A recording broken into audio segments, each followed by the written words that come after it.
Eh bien, ravi de vous retrouver donc sur cet espace conférence. Nous allons évoquer les batteries Made in France pour cette nouvelle table ronde. Quels enjeux industriels? Et nous allons évoquer ce sujet avec 4 invités.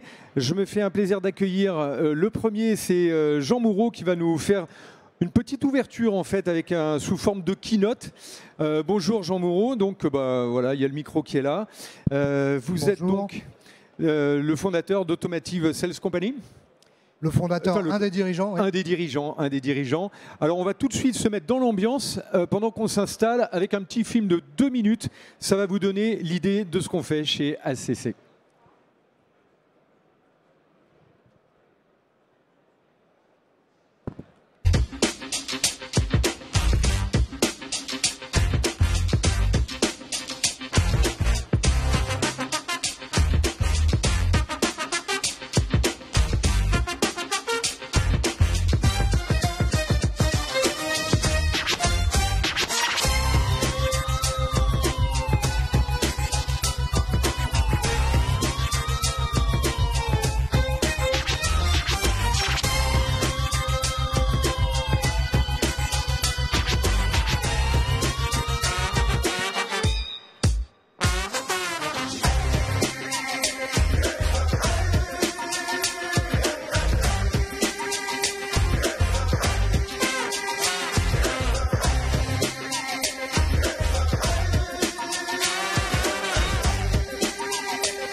Bon, comme on dirait, voilà de l'industrie qui fait envie. On parle de l'attractivité, on parle des nouveaux sujets. Là, on a un panel de gigafactory, de réindustrialisation, de collaboration internationale. Il y a beaucoup de choses sur ce projet qui vont nous permettre d'évoquer le sujet, mais pas que.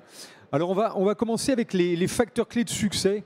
Vous avez maintenant une belle expérience de ce projet. Il est en route, il va être opérationnel fin 2023.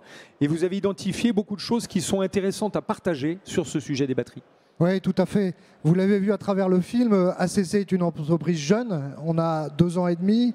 On est supporté par 3 grands actionnaires, dont certains sont nos clients, puisque on parle de Stellantis, de Mercedes et de Total Energy.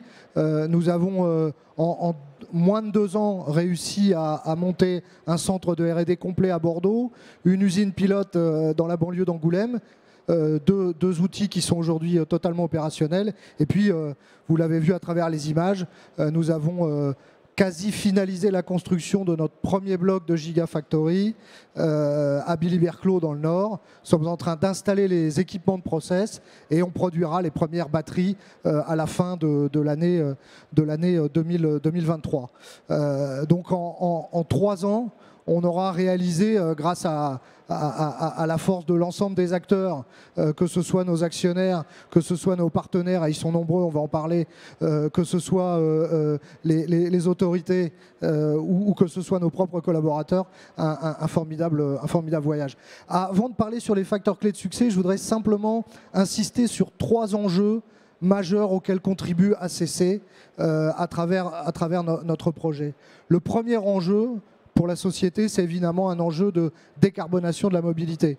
On produit des batteries pour équiper les véhicules électriques de nos clients, c'est une évidence.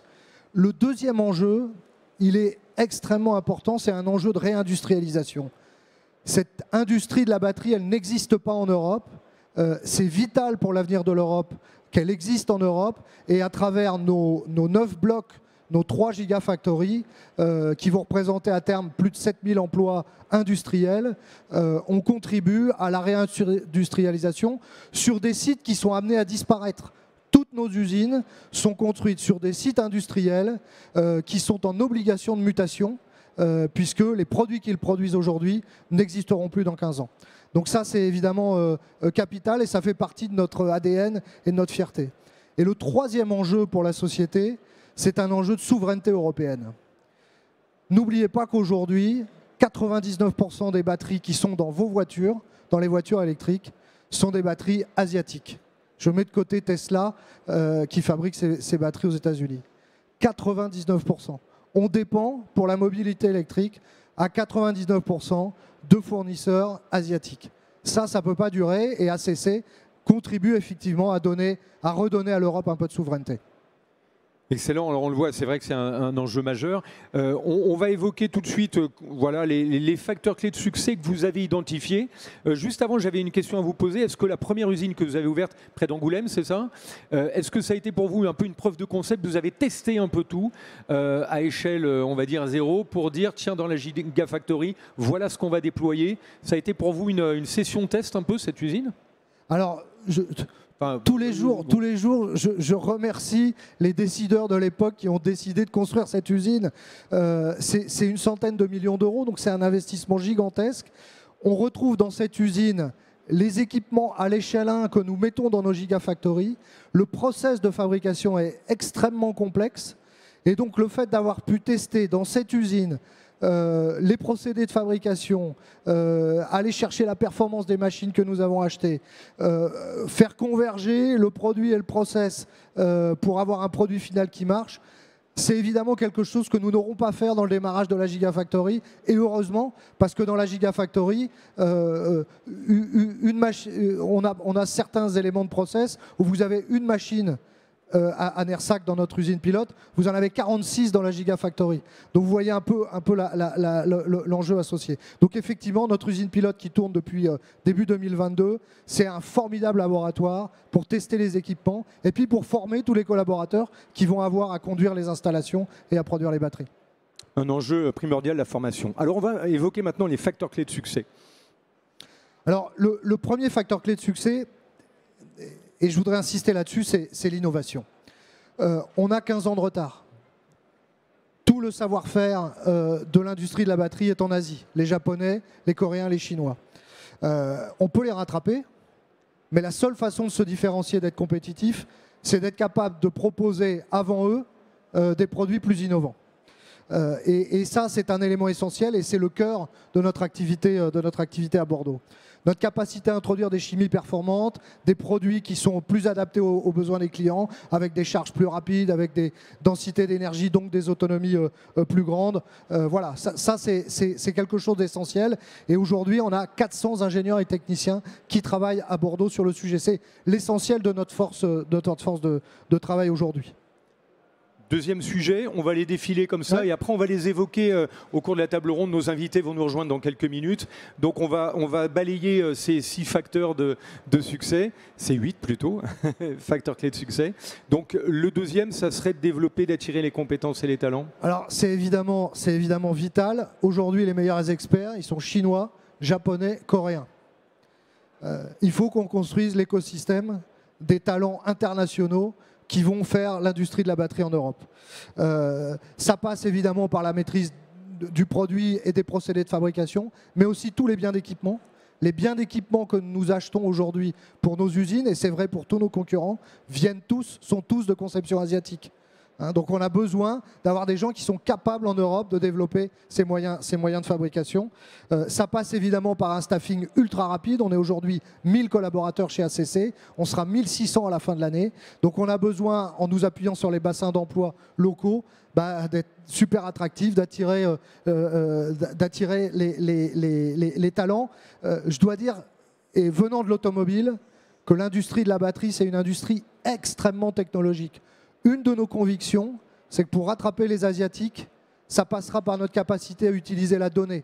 Les milliards de données qui sortent de notre processus de fabrication, de façon à pouvoir optimiser notre plan de maintenance, de pouvoir optimiser notre procédé pour qu'il soit mieux adapté aux produits qu'on doit fabriquer, etc. Et donc, pour tous les ingénieurs qui sont passionnés par les données, passionnés par la technologie, l'industrie de la batterie, c'est un boulevard pour s'éclater. Ok, le message est passé, les data analystes seront contents. Être compétitif, est-ce que par rapport aux Asiatiques, on peut s'aligner? Alors c'est un gros enjeu. La batterie dans une voiture, c'est 40% du coût total de production. Donc vous pouvez imaginer que nos clients, les constructeurs automobiles, ils sont extrêmement exigeants en la matière. Et on a en face de nous des Asiatiques, donc principalement des Chinois et des Coréens, qui bénéficient de conditions favorables, de par leur passé, de par l'accès qu'ils ont aux matières premières, on y reviendra. Et donc c'est un enjeu majeur. Ça passera par l'innovation, je l'ai dit, ça passera par notre capacité à automatiser le processus de fabrication pour compenser les coûts de main-d'œuvre qui sont évidemment différents. Voilà, ça passera aussi par des coûts d'énergie abordables. Et là, il faut bien dire qu'aujourd'hui, l'Europe est très mal placée par rapport à la Chine ou par rapport aux États-Unis. Ensuite, bien sûr, on évoque beaucoup cet aspect, l'écologie, l'environnement, être plus propre, plus vert. Ça, je pense que pour l'industrie européenne de la batterie, ça peut être un élément différenciant par rapport aux Chinois et aux Coréens. Je parle évidemment de l'ensemble de la chaîne de valeur, pas uniquement les émissions de CO2 de la voiture quand on l'utilise, mais évidemment tout ce qui contribue en amont à la fabrication de la voiture et en particulier à la fabrication de la batterie. Ça passe par une attitude extrêmement responsable vis-à-vis de l'extraction des minerais, du raffinage des minerais, qui sont extrêmement énergivores, le transport des marchandises. Aujourd'hui, les batteries, elles sont fabriquées en Chine pour être assemblées dans des véhicules en Europe. Évidemment, ça n'a pas de sens. Une batterie, c'est 400 à 500 kilos. Donc, vous voyez un peu l'enjeu associé. Ça passe par le recyclage. Je pense qu'on en parlera. Et puis par une énergie décarbonée. On va en parler beaucoup avec Salim Alouad tout à l'heure. Ok, donc ça, ce volet-là, il est évident. Sécuriser les approvisionnements en matières premières, ça vous l'avez évoqué tout à l'heure en entrée. Ouais, alors ça, c'est un enjeu phénoménal pour l'Europe. Vous savez que l'Europe est relativement pauvre en matières premières. On utilise dans l'industrie des batteries des métaux pour la conductivité électrique, l'aluminium, le cuivre. On utilise d'autres métaux qui nous servent comme matière active pour les électrodes, pour la cathode et l'anode, principalement du lithium, du nickel, du cobalt, du manganèse. Ce sont des métaux qu'on ne trouve pas en Europe. Et c'est des métaux qui nécessitent d'être raffinés, pré-traités, post-traités, avant d'être embarqués dans notre procédé de fabrication. Je vais prendre juste un exemple, le graphite. Le graphite est le matériau principal de l'anode. Il y a du graphite naturel. Aujourd'hui, on a 2/3 du graphite naturel qui vient de Chine. Puis on a du graphite artificiel. La Chine détient 100% des capacités de raffinage du graphite. Donc toute l'industrie de la batterie est dépendante à 100% de la Chine. Donc vous voyez les enjeux. On pourrait parler des autres métaux. Quelle est finalement notre approche? Notre approche, elle est de contractualiser avec nos chimistes en direct sur le sourcing des matières premières qu'ils utilisent. Et puis de nous appuyer sur nos actionnaires et clients, les constructeurs automobiles. Il y a eu plein d'annonces récemment de Mercedes et Stellantis qui investissent dans des mines de cuivre, qui investissent dans des mines de lithium, de façon à avoir un accès sécurisé à ces matières premières qui sont essentielles. Et on vient de découvrir en plus du lithium en France. Être armé pour affronter la concurrence overseas. Alors ça, je vous ai dit, on a 15 ans de retard. on est face à des mastodontes chinois et coréens. Si l'Europe ne se défend pas, si la réglementation européenne ne favorise pas notre industrie qui est en cours de construction en Europe, alors ça sera extrêmement difficile. Et donc effectivement, il faut qu'on soit aidé. N'oubliez pas qu'on a une double pression. On a d'un côté la concurrence de la Chine et de la Corée, qui est en avance et qui a en plus des capacités de maîtrise de ses coûts plus importantes que nous. Et puis de l'autre côté, vous avez les États-Unis avec l'IRA qui offre des avantages concurrentiels considérables. On parle de 20 à 30% du coût de la batterie. Voilà, donc il faut que l'Europe se défende. Alors l'Europe, ça vous venez de l'évoquer, s'appuyer sur une filière française et européenne forte. On a beaucoup évoqué sur ce salon justement la réaction de l'Europe face à l'IRA des États-Unis. Et puis croître aussi vite que la transition de la mobilité. Comme ça, on va après ouvrir la table ronde. Ouais, alors ça évidemment, croître c'est vital. Tous nos concurrents ont de l'avance. Ils sont asiatiques, je l'ai dit. Voilà, nous, on contribue et on est en 2 ans et demi, on a fait beaucoup de choses. Ce qui est devant nous, c'est l'Everest. C'est considérable. On a déjà 1000 collaborateurs.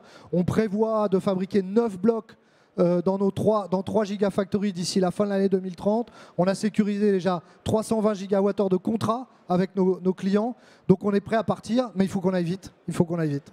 Alors, on va justement aller vite. Je me lève pour accueillir nos 3 invités qui vont nous rejoindre sur scène. Vous pouvez les applaudir. On a Pierre-Benoît Hamon avec nous, qui est manager performance et écosystème Renault Electricity. Bienvenue. Alexandro Chiovato, qui est Head of Business Development chez Solvay. Bienvenue.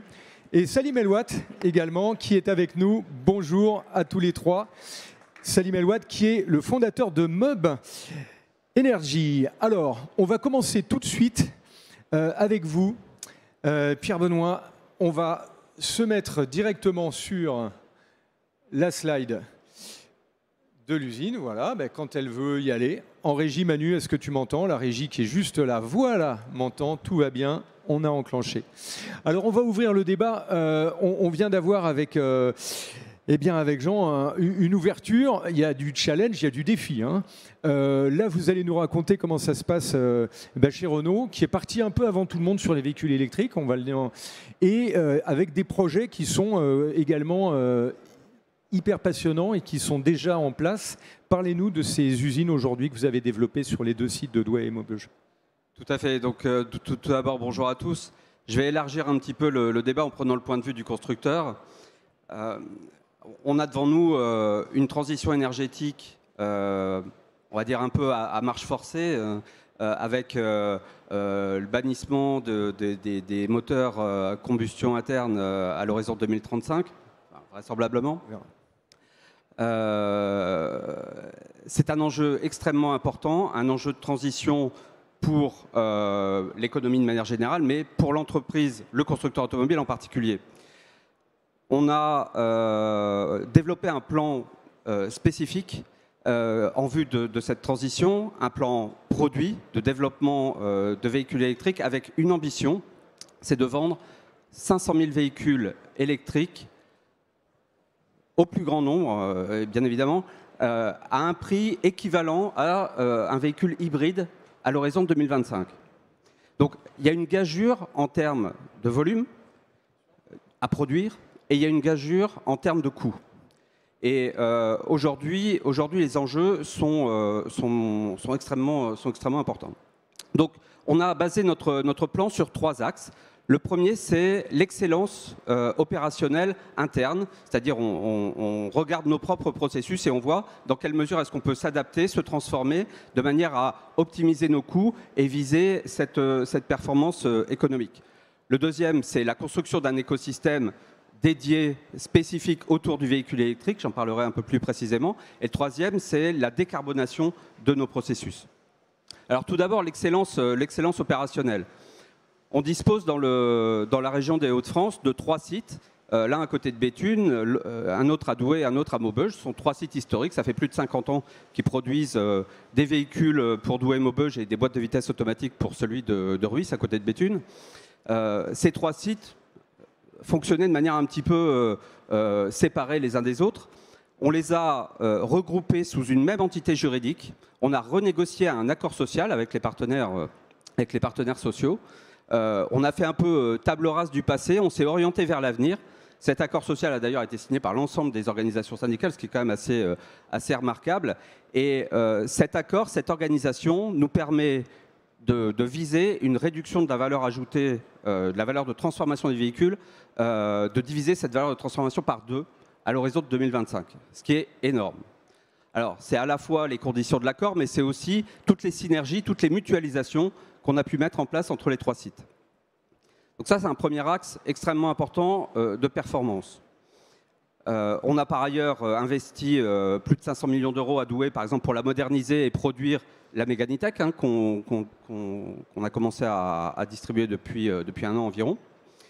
On va produire sur le site de Douai aussi un Scénic sur base e-tech à partir de l'année prochaine.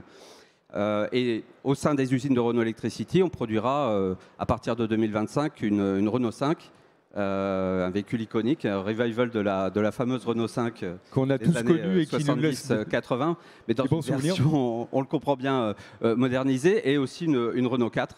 Et il y a bien d'autres véhicules à suivre, bien évidemment, tous électriques. Donc premier axe, essayons de travailler mieux en interne. Deuxième axe, on peut passer à la slide suivante, c'est la constitution d'un écosystème. Alors on parle beaucoup de la batterie, mais chez Renault on parle plutôt de chaîne de valeur du véhicule électrique. La batterie en est bien sûr l'élément prépondérant, mais il faut aussi considérer les moteurs électriques, toute l'électronique de puissance qui est spécifique aux véhicules électriques, les on-board chargers, les transformateurs AC/DC, etc. Le software qui va autour.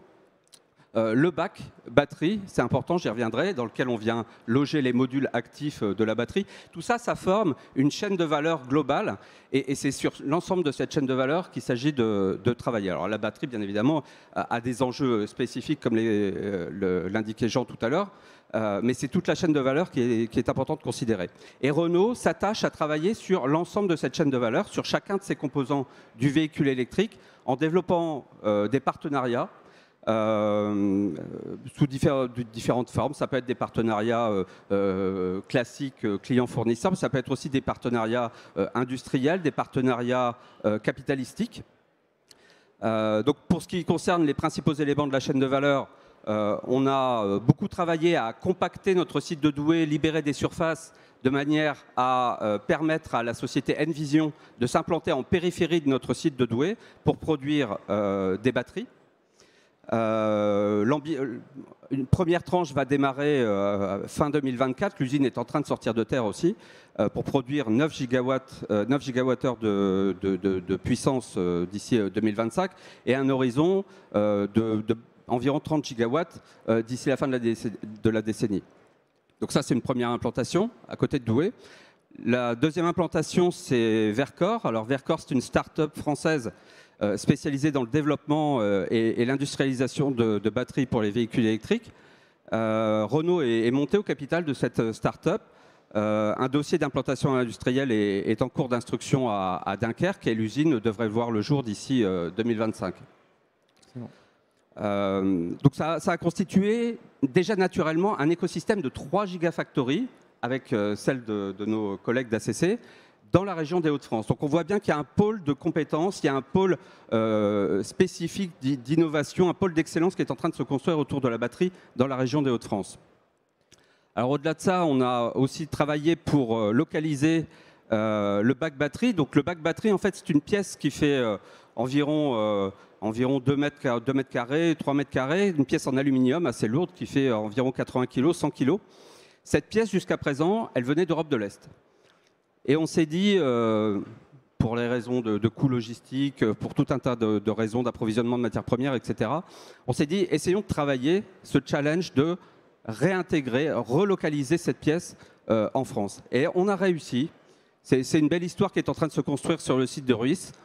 Cette pièce qui, jusqu'à présent, venait essentiellement de Serbie, donc en dehors de l'Union européenne, on a réussi à la localiser à Béthune, dans les Hauts-de-France, de manière compétitive.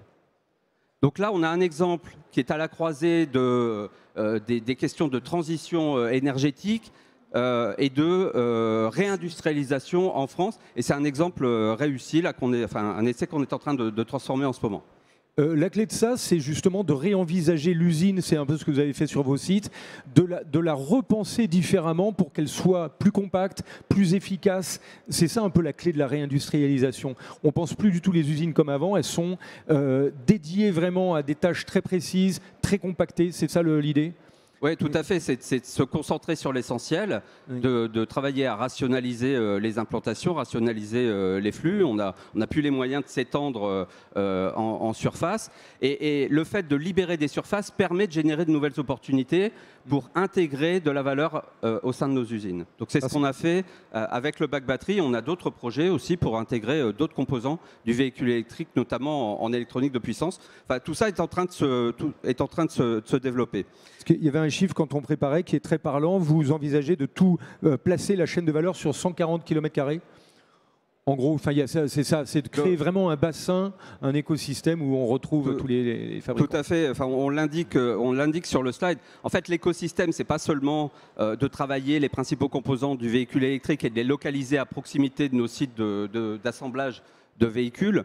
C'est de travailler sur l'ensemble des fournisseurs, l'ensemble des approvisionnements et essayer de concentrer la production autour de nos usines. Notre ambition est de rapprocher nos fournisseurs, 80% de nos fournisseurs à moins de 300 km de l'usine. Donc ça veut dire pour une très grande partie les localiser, les relocaliser en France. C'est un challenge extrêmement intéressant. Alors bien sûr avec derrière des enjeux économiques. On voit bien aujourd'hui l'inflation des coûts de transport, les problèmes de gestion de crise en cas de pénurie, etc. Quand on a un fournisseur qui est en Chine et qui est en crise, il faut comprendre que non seulement il faut du temps pour résoudre la crise, mais en plus il faut encore attendre 40 jours de bateau pour obtenir les pièces. Donc localiser aujourd'hui c'est vraiment un enjeu extrêmement important et l'environnement maintenant s'y prête.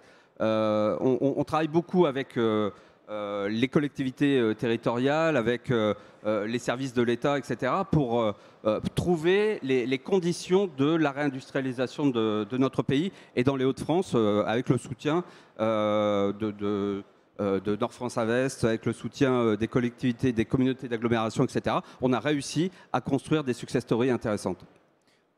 On regarde la troisième. Alors, je voudrais juste compléter. Donc, l'écosystème, c'est pas seulement un écosystème industriel. Il y a des partenariats industriels, c'est extrêmement important, mais c'est aussi des partenariats avec le monde académique.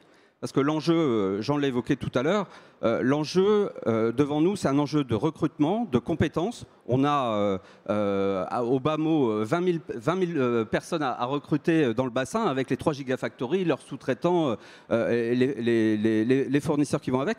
C'est un enjeu extrêmement fort en termes de recrutement et de compétences. Donc on a un travail collaboratif extrêmement important avec le monde académique.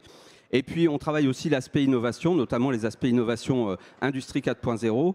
Là aussi, on se retrouve avec ce que disait Jean. La clé de la réussite, la clé de la performance, ça passe par l'intégration de nouvelles fonctionnalités dans nos process de production, en particulier la digitalisation. OK. Ouais, 2 mots sur la décarbonation. Bien évidemment, produire des véhicules électriques et comment dire pertinent en termes de neutralité carbone, ça ne peut se faire que dans une usine qui est elle-même décarbonée, sinon ce serait très incohérent. Donc on a un plan ambitieux de décarbonation. Chez Renault Electricity, donc dans le nord de la France, on anticipe la décarbonation, les objectifs de décarbonation du groupe. Le groupe Renault vise à être complètement décarboné à l'horizon 2030. Nous, on le sera dès 2025. En introduisant notamment l'utilisation d'énergies renouvelables, la géothermie, la biomasse, un meilleur pilotage de nos consommations électriques avec les techniques de digitalisation que j'évoquais tout à l'heure, et puis le compactage des sites. Moins on utilise de surface, moins on consomme d'énergie, bien évidemment. Excellent. Alors on va revenir sur toutes ces installations. On va continuer le tour de table avec vous, Alexandro. Donc chez Solvay, on va évoquer également avec vous déjà ce centre R&D à Lyon, plus grand centre de recherche d'Europe et peut-être du monde. Peut-être déjà vous avez des choses à... Pour rebondir sur l'intervention de Pierre Benoît. Mais... Oui, bien sûr, tout à fait. Donc Solvay est une multinationale basée sur la science, oui, avec siège à Bruxelles, avec à peu près 22 000 employés et un cœur très important en France. En France, on a à peu près 3 300 employés, donc beaucoup plus que 10% de la totalité de Solvay.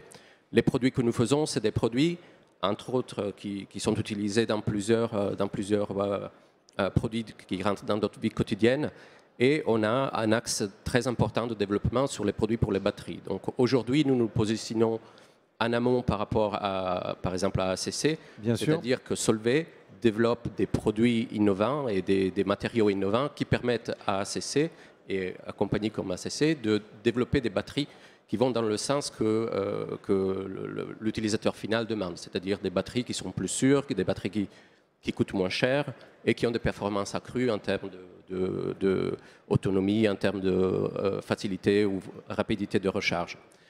Je disais que la France représente le pilier plus important ou un des piliers plus importants en ce qui concerne Solvay.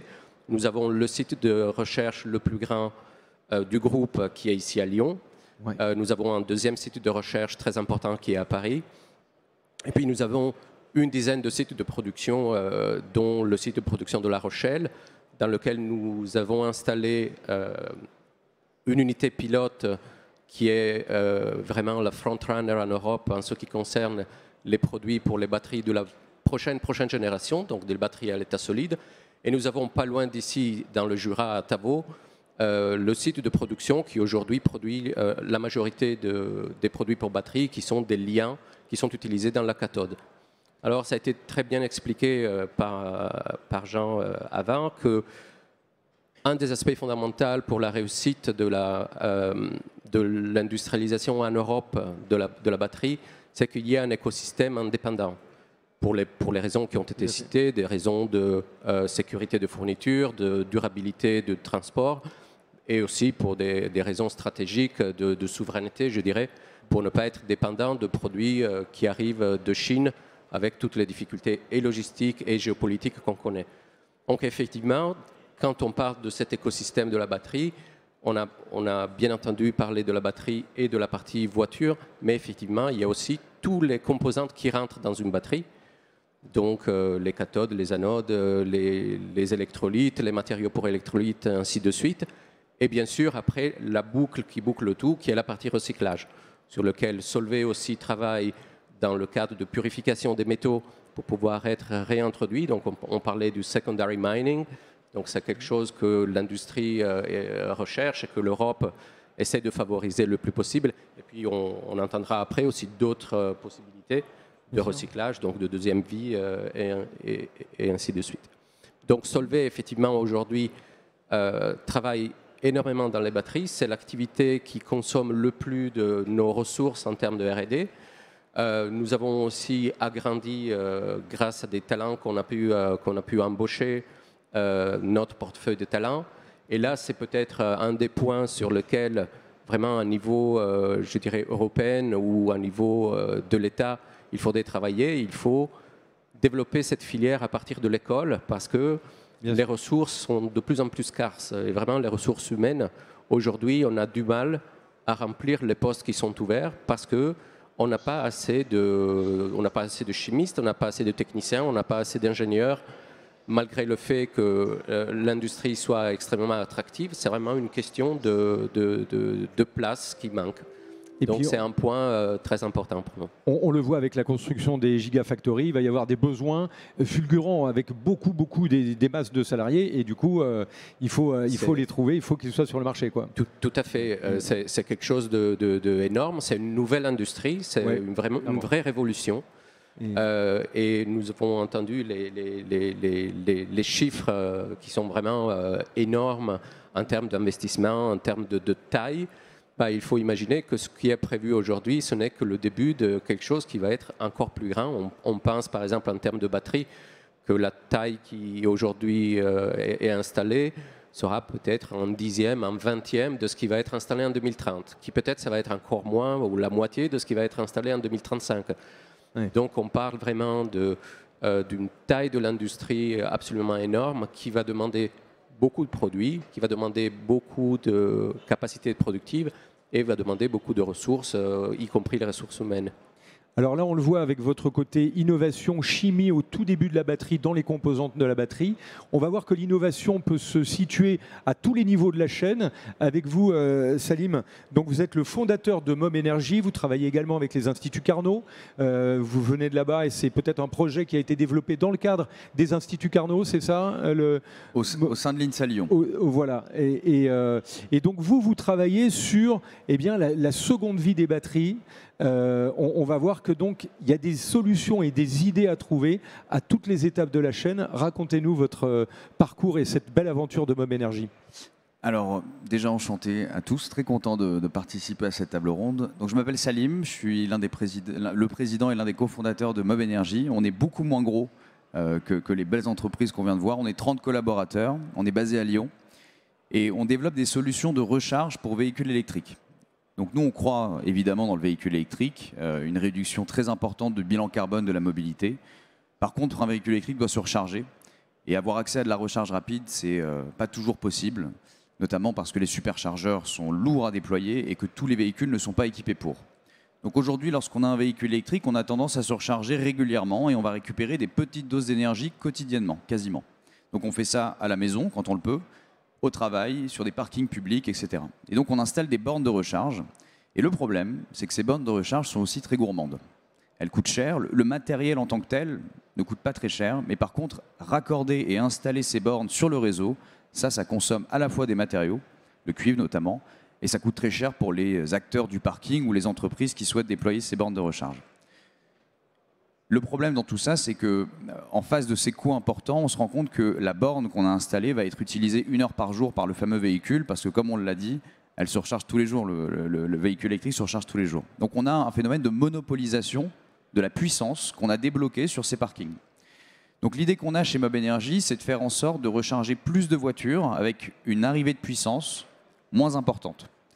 Et on a développé 2 solutions pour ça. La première, c'est un robot qui s'appelle Charles, le robot chargeur Charles, qui va stocker de l'énergie.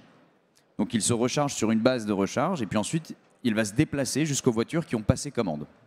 Et donc on va pouvoir recharger une quinzaine, une vingtaine de voitures par jour en leur donnant la dose quotidienne d'énergie qu'ils ont commandée. Donc pour ça, il va falloir utiliser des batteries. Donc on va revenir sur ce point.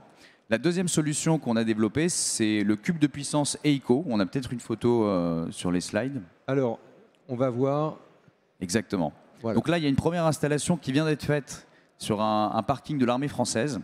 Et donc c'est une grosse boîte dans laquelle on va retrouver des batteries de seconde vie qui est raccordée au réseau par un seul câble. Donc c'est l'équivalent d'une borne aux yeux du réseau. Et on va ensuite avoir une espèce de grappe de points de charge interconnectés les unes aux autres. Donc là, on a un premier avantage, c'est qu'au lieu de tirer le câble jusqu'à l'arrivée électrique du client, on va simplement brancher les bornes entre elles et elles remontent jusqu'à ce système ECO qui va déployer l'énergie à différentes vitesses. Donc, pour faire fonctionner nos systèmes, pour réussir à recharger plus de voitures avec une faible arrivée de puissance, il faut utiliser des batteries ou en tout cas des solutions de stockage. C'est une des manières d'y parvenir. Et on a fait le choix d'utiliser des batteries usagées. Donc aujourd'hui, les batteries de véhicules électriques permettent de tenir une dizaine d'années. Peut-être qu'on aura le temps de parler de la durée de vie automobile. C'est un premier usage, une première vie, au bout de laquelle on n'est plus vraiment adapté pour rouler, pour faire les 300, 400, 500 km qui étaient prévus initialement. Mais la batterie est encore fonctionnelle. On peut en faire quelque chose. Il y a une baisse de capacité. La batterie a vieilli un petit peu. Mais il s'agit de développer des compétences, un savoir-faire, des technologies pour pouvoir reconditionner ces batteries-là. Donc nous, Mob Energy, on s'arrête au niveau du module. Donc l'architecture d'une batterie, c'est le pack batterie. À l'intérieur, on retrouve des modules. On a vu des photos tout à l'heure dans la vidéo d'ACC. Et à l'intérieur de ces modules, il y a des piles. Donc nous, on ne rentre pas dans la chimie ou dans l'électrochimie. On s'arrête au niveau du module. Donc c'est vraiment de l'électromécanique. On les récupère, on les qualifie et on les réassemble dans un nouveau pack batterie. Et il faut savoir qu'une batterie, ce n'est pas uniquement les cellules. Une valeur importante de la technologie batterie, c'est les connecteurs, c'est les ordinateurs embarqués, ce qu'on appelle les battery management systems. C'est les cartes électroniques qui vont venir piloter et regarder comment ça se passe au niveau de chacune de ces cellules. Et donc c'est quelque chose qu'on fait à Villeurbanne. Donc c'est un enjeu très important pour la filière. Et je pense que le terme écosystème est beaucoup revenu et nous on s'intègre à notre petite échelle dedans. On est en partenariat avec notamment Mercedes-Benz Energy, avec qui on a travaillé plusieurs compatibilités de modules. On est dépendant des constructeurs à la fois de batteries et des constructeurs automobiles. Et du coup, on a besoin d'avoir cette proximité. Il faut qu'on réfléchisse collectivement à comment continuer cette économie circulaire, parce qu'il faut savoir que la batterie de seconde vie permet de réduire de 20% le bilan carbone d'une batterie, notamment automobile. Et ça ne l'exempte pas du tout d'aller après vers du recyclage. Il y a un sujet peut-être de délai, parce qu'on va rallonger cette date du recyclage, mais c'est un élément fondamental pour qu'on ait une mobilité plus durable. Excellent. Donc on le voit là, il y a ce concept de réutiliser avant le recyclage, on s'en resserre. On utilise la batterie à 30% de son potentiel, ou 40% ou 50%. C'est une voie importante, Jean, avec le regard que vous avez, vous, dans la construction. On parle beaucoup du cycle de vie du produit aujourd'hui, qui est un enjeu majeur. On sait que dès à présent, aujourd'hui, les jeunes se questionnent. Oui, c'est bien les voitures électriques, mais on va faire quoi des batteries? Parce que la chaîne est à construire. Hein. On construit les gigafactories, mais il faut construire aussi le recyclage des batteries.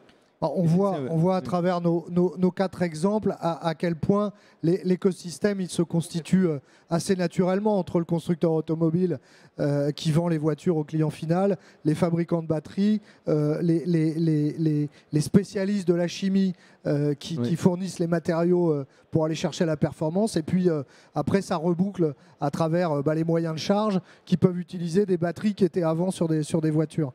L'enjeu, il est extrêmement important. Il y a une réglementation européenne qui nous impose, au fur et à mesure de la décennie, d'avoir dans les batteries que nous fabriquons et qui sont montées dans les voitures de nos clients, un taux de métaux recyclés.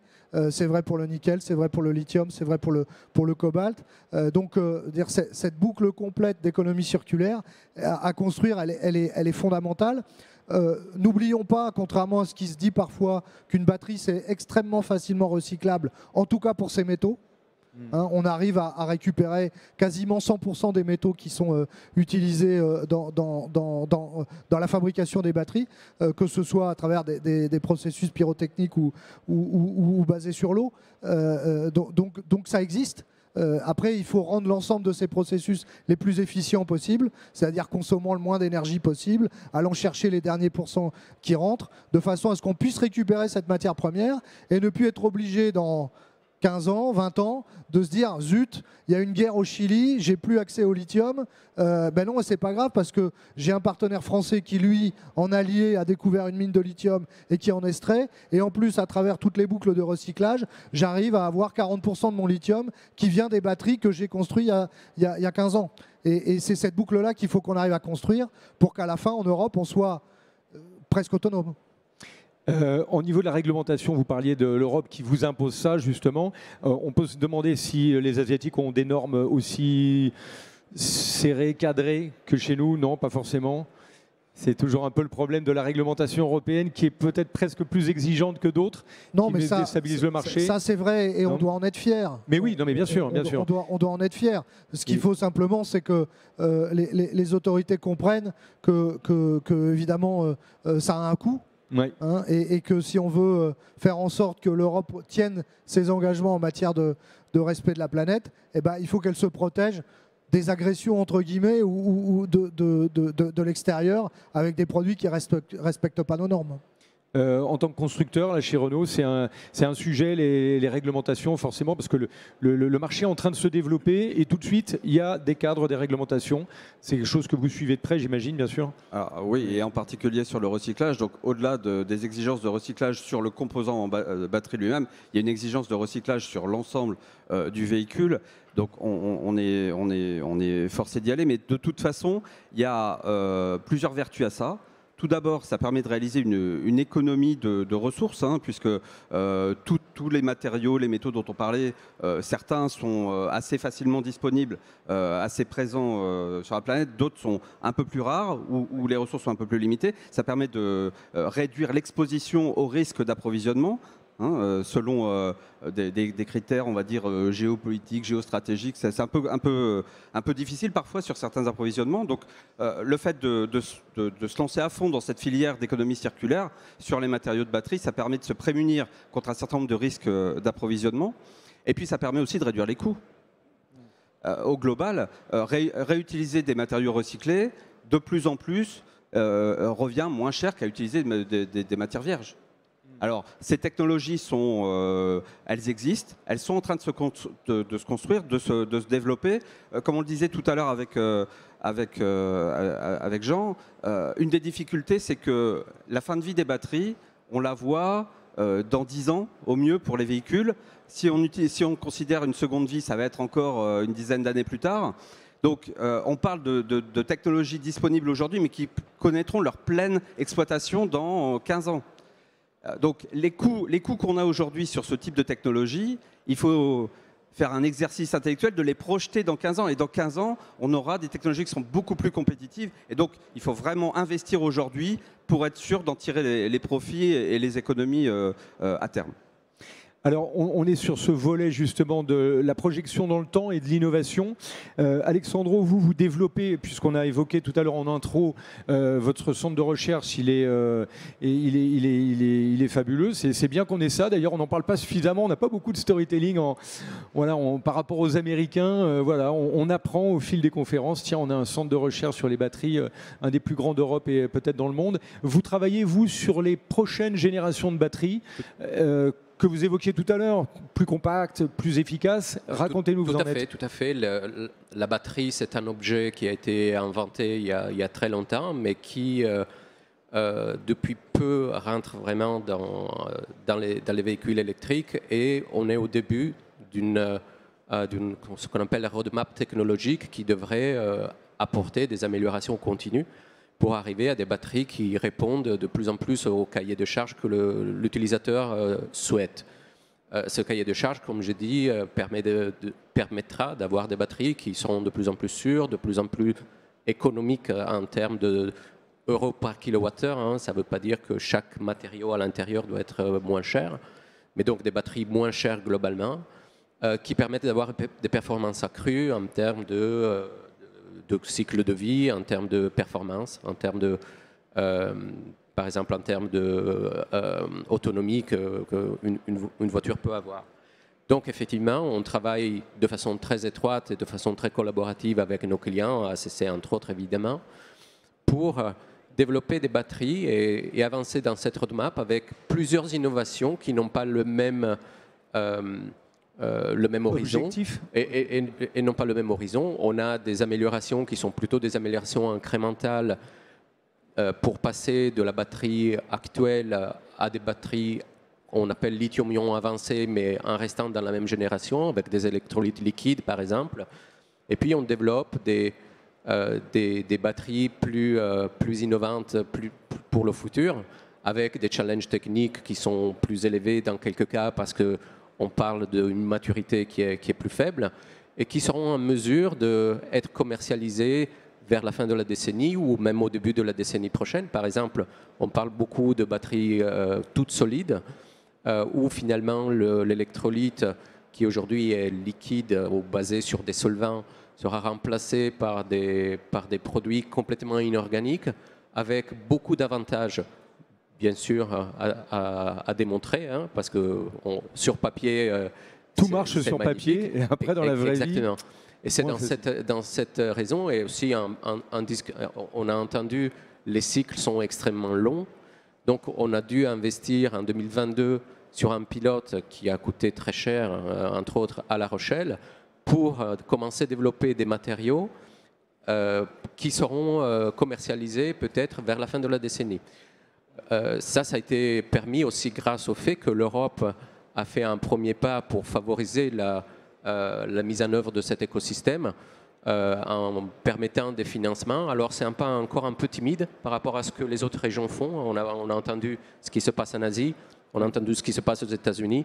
On espère que l'Europe aille suivre un peu plus cet aspect parce que pour l'instant, les financements sont limités à la phase de recherche, développement, aux premiers démonstrateurs industriels.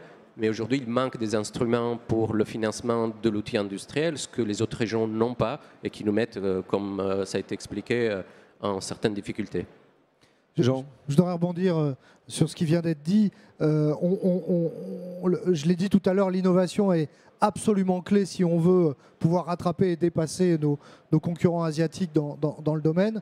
On vient de créer avec Solvay, qui nous fournit l'électrolyte, avec Umicore, un chimiste belge qui nous fournit la matière active de cathode. On vient de créer un institut commun sur les matériaux et les procédés de batterie, dont on attend beaucoup. Qui sera situé à Bordeaux, où on va réunir les ingénieurs de Solvay, de Umicore, de ACC, justement pour travailler sur ces concepts de batterie, en espérant y aboutir d'ici la fin de la décennie. On n'a pas encore compris tout de la chimie et de tout ce qu'il y a, de tout le potentiel des matériaux qu'on utilise. Et cet institut autour des matériaux, il est absolument pour nous fondamental. Derrière, il va falloir qu'on transforme ça en un outil industriel. Et là, effectivement, comme ça vient d'être dit, c'est très capitalistique. On va avoir besoin de cash flow, et de support. Une chose, bien sûr, les gigafactories qui sont en construction chez vous à Electricity, chez Renault ou avec vous le groupe ACC, elles sont évolutives parce que là, on parle d'un produit qui est en maturation. On avance, on comprend en marchant en fait dans ces nouveaux marchés. Donc on se dit, tiens, dans 10 ans, le produit qu'on fabrique aujourd'hui dans cette gigafactory, il va peut-être évoluer. C'est déjà pris en compte dès le début de l'installation de l'usine, j'imagine. C'est très compliqué. C'est compliqué. C'est très compliqué. On a une industrie jeune. Aujourd'hui, la génération des batteries lithium-ion est une génération basée sur des électrolytes liquides, ça vient d'être dit, sur des processus de fabrication et d'induction avec des solvants. Je crois que la grosse étape qui va arriver juste derrière, c'est réussir à faire de l'induction à sec, où on va effondrer nos consommations d'énergie, on va utiliser beaucoup moins de solvants. Nous, on croit beaucoup à ça, c'est la prochaine étape et on espère pouvoir avoir nos premiers blocs de gigafactory avec ce type de procédé. Après, le Graal de la batterie solide, très honnêtement, il y aura un impact sur le process de fabrication et la reconversion de nos premières usines, ça va être un vrai enjeu. Bon, ceci étant dit, on doit aller très très vite et donc on prend le pari qu'effectivement, cette génération de batteries qu'on a aujourd'hui, elle va nous faire vivre et qu'on trouvera les innovations technologiques pour ensuite transformer nos usines, comme ça a été fait dans l'industrie automobile depuis des années. Une réaction, oui. Pour compléter, c'est aussi se poser la question de quelle batterie, avec quelle performance, pour quel client.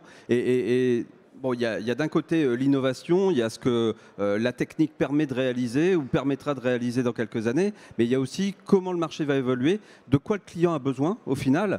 Et donc on se retrouvera certainement avec plusieurs technologies en parallèle qui répondront à des besoins spécifiques différents, de clients différents ou de zones géographiques différentes. Donc il faut qu'on se prépare pour travailler plusieurs technologies. Alors essayer d'anticiper, de rendre les procédés de fabrication les plus flexibles possibles. Alors c'est compliqué, hein, il y a des enjeux extrêmement importants, mais il n'y aura pas une rupture, du jour au lendemain. Tout ça, ça va se faire en sifflet, ça va se faire lentement, et on va cohabiter avec plusieurs types de technologies, plusieurs chimies pendant de nombreuses années. Alors là, on parle de l'innovation qui projette vers demain. Je repensais, Salim, vous, le point de départ, ça a été de se dire, tiens, voilà l'existant. Comment on optimise l'existant, comment on lui donne une nouvelle viabilité, comment on lui redonne de la valeur aux batteries, ce que vous avez expliqué tout à l'heure dans les concepts. Ça fait partie aussi, c'est important, de suivre, de mener en fait tous ces challenges en parallèle et en même temps. C'est un peu ça quand on voit ce que vous avez mis en place en fait avec les solutions de Mob Energy. Tout à fait. La genèse du projet en 2016, mais c'est un peu à l'image du véhicule électrique, c'est qu'il y a deux défis qui apparaissent aux yeux d'un de mes associés, Ilias Adout. Premièrement, le sujet des bornes de recharge, et à la base c'était une réflexion urbanistique. Va-t-on avoir une borne de recharge sur chaque place de parking? Veut-on d'une ville épinglée d'autant de bornes de recharge? Et le deuxième sujet, c'est Le véhicule électrique est là pour apporter de la mobilité, la batterie vieillit. Au bout d'un certain temps, mais qui est quand même assez long, on atteint des pourcentages de vieillissement qui ne permettent plus d'avoir la fonctionnalité de départ. Mais ces batteries sont encore complètement fonctionnelles. Et donc, que peut-on faire sur ces deux volets? Et il s'avère que les deux se parlent en fait. L'univers du véhicule électrique et l'univers de la recharge, l'univers de la batterie et de la recharge sont extrêmement liés. En plus, et donc, par rapport à Mob Energy, on a effectivement cherché à aborder les deux en parallèle, en même temps. Et il s'avère qu'utiliser des batteries de seconde vie pour réaliser de la recharge optimisée, ça fonctionne bien. Les exemples de nos réalisations en sont une preuve. Et cette question, elle est très complexe. Va-t-on réussir à recharger toutes ces voitures électriques? En 2019, RTE avait proposé un rapport à réaliser une grande étude expliquant que c'était faisable. Pas de problème avec cette croissance. Tout à l'heure, Jean, vous parliez d'une croissance. Comment suivre cette croissance de la mobilité verte? RTE disait pas de problème. Depuis 2019, il y a eu un Covid, il y a eu des pertes de production énergétique et des outils de production énergétique. Il y a eu une guerre quasi mondiale et on est dans un contexte très différent. Et aujourd'hui, la production à la fois de l'énergie et de la puissance est incertaine. Donc la batterie permet de répondre à ces enjeux. Il faut juste trouver la bonne application à chaque étape de son cycle de vie. Peut-être pour compléter, on voit bien que dans toutes nos approches qui sont très européennes, puisqu'on est tous des Européens, cette conscience de comment limiter dans notre industrie, comment limiter notre impact sur la planète est absolument fondamentale. Oui. C'est fondamental pour le futur de la planète de façon générale, mais c'est fondamental aussi pour notre compétitivité et pour notre existence, et c'est un facteur de différenciation par rapport aux Asiatiques. Donc c'est absolument quelque chose qu'il faut pousser, et c'est aussi, en tout cas je le vois, ne serait-ce qu'avec mes enfants, un élément d'attractivité pour les jeunes générations. Tout à fait, donc ça, on va finir sur ce facteur clé de succès, puisque l'heure tourne. Peut-être le petit mot de la fin, le mot-clé qu'on peut garder de cette conférence. On a évoqué beaucoup de choses. Est-ce que c'est l'innovation? Est-ce que c'est la collaboration? Est-ce que c'est quoi pour vous le mot-clé de la fin, Jean? J'allais dire, le mot-clé, c'est venez dans notre industrie, c'est l'avenir. Voilà, la jeunesse, on l'a vu dans le clip de début, la jeunesse était très présente. Pour vous, Pierre-Benoît, ça serait quoi? C'est espoir. Oui. L'espoir qu'apportent toutes ces opportunités d'industrialisation, de réindustrialisation sur une technologie de pointe. Il faut vraiment saisir cette opportunité. C'est une opportunité pour notre industrie, pour notre jeunesse, pour l'économie de manière générale. C'est une opportunité pour la souveraineté, c'est une opportunité de performance. Il faut la saisir. Donc beaucoup d'espoir. Beaucoup d'espoir, c'est très beau. Alessandro? Moi, du coup, je reviens à collaboration parce que je pense qu'effectivement, c'est la technologie d'avenir. Il y a beaucoup d'espoir qu'on y arrive, mais on pourra y arriver seulement en collaborant vraiment de façon très étroite parce que les voitures électriques, les batteries, ce sont des objets extrêmement complexes et il faut aller vite. Il y a ce facteur de rapidité, d'accélération pour laquelle travailler de façon très collaborative est peut-être la seule solution. Excellent. J'en profite pour souligner votre excellent français, Alessandro. Merci. Bravissimo. Voilà. Salim, donc vous, ça serait quoi le mot de la fin? Moi, j'aurais dit accélération ou vitesse. Bon, on en a parlé, le retard accumulé, la gravité des enjeux énergétiques et environnementaux. Et pour une start-up, le fait de devoir aller vite aussi dans le développement de ces solutions, d'avoir une célérité qui n'est pas simple à conserver. Et, très bien. Voilà, merci beaucoup. Accélération. Merci à tous les quatre pour cette passionnante exploration de l'univers des batteries. Merci à vous toutes et tous d'avoir assisté à cette conférence. Global Industrie continue et on accélère.